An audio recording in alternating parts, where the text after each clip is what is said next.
This is Flat Cap Cafe Racer here with Rapid Roy. Hi there. We're at the Mecum auction. Just walked in the door, and the auction won't start for another couple hours. So we're going to show you some good bikes here today, and Rapid Roy might even buy one. No, I'm not buying one. He's buying one.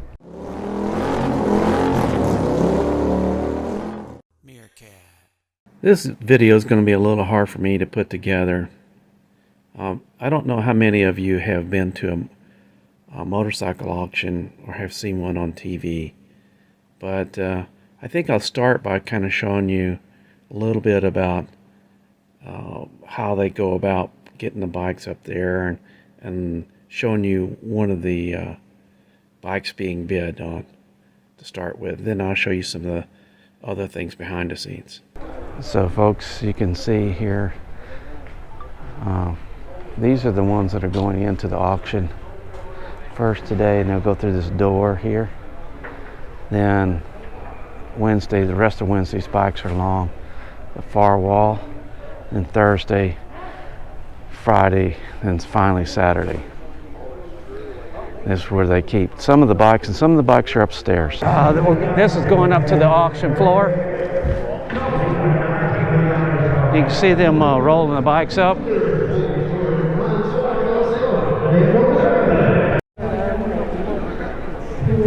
This is where the bikes roll up onto the stage. Going back, panning back to the staging area.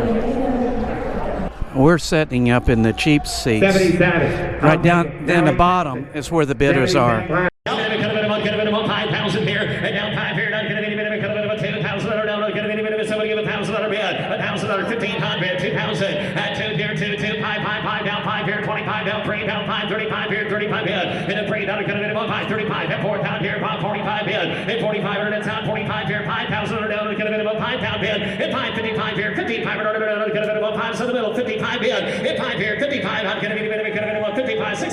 It's 6,000 now. Got to be 6 here. Now 5 bid. I'm going to be 5 going to be 5 here. Folks, only 65 in bid. It's 6,000 out of 5. And now 5 now 7. Now 7 bid. I'm going to be 7 here. Now I'm going to be 5 75 bid. 7 out of 5. And now 5. I'm going to be does his own flagging. I'm going to be 75. You want a 5? And a 5 bid. 75 here. Not going to be anybody. Going to be Zach. You want a 5? And 5 down. I'm going to be 5 down 7. I'm going to be 5 here. A half. Sold 7,000. Sold 7,000 under Jordan.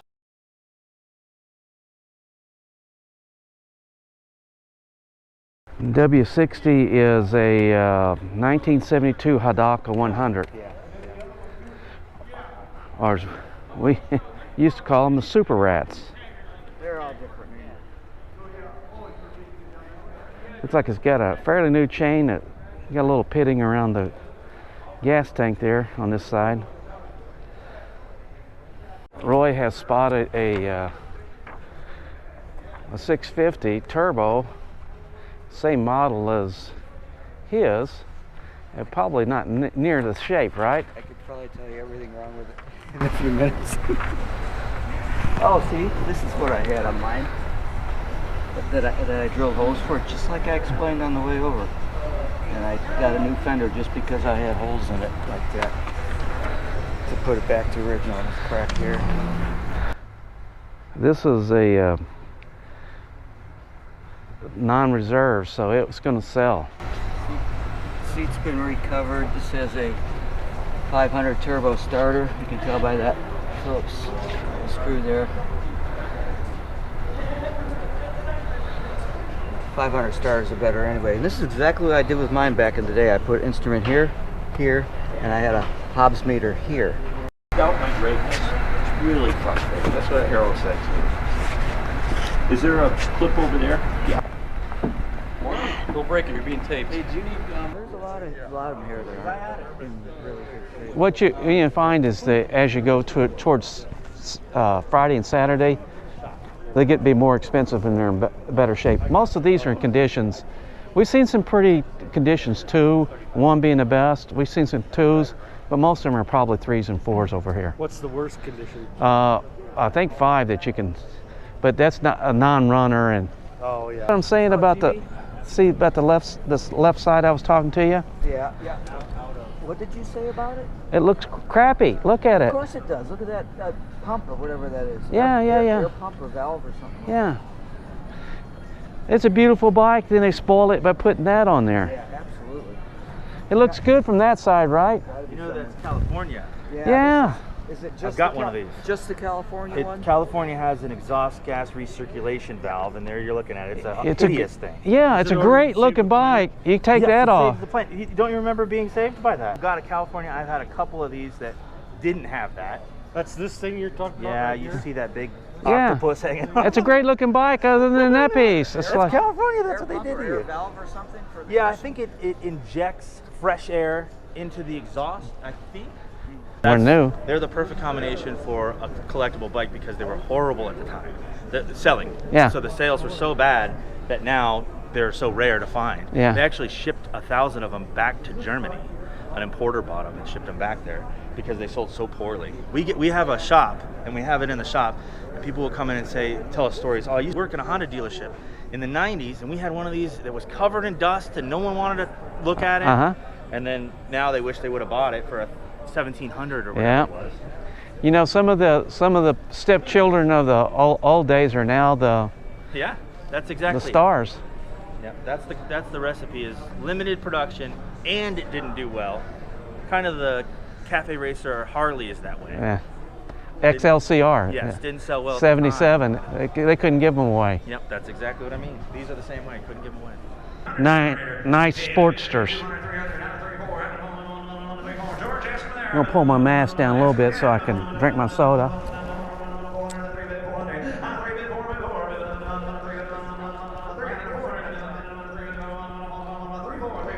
It's a 1967 XLH. All right, next door is another Sportster. 1968. Tarted up just a little bit with the bags, touring seat.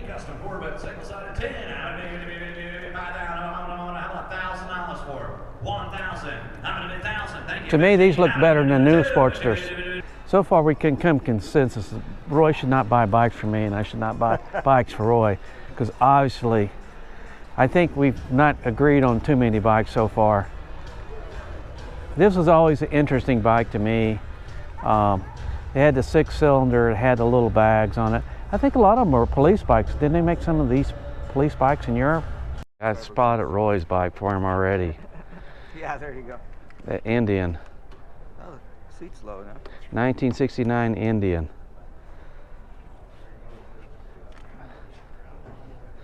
You know, that'll probably sell for as much as this bike does. You know what's nice about this? What? Yeah, this is a left side shift. It's one of the later ones. You don't see too many blue ones either. This is my favorite. I like this. Of course you do. It's not racing red. What did you say today, though? Ah, Yeah. nice. Are you sure? No? That's the Bultaco symbol, folks. If you look on the gas tank. This is my favorite so far.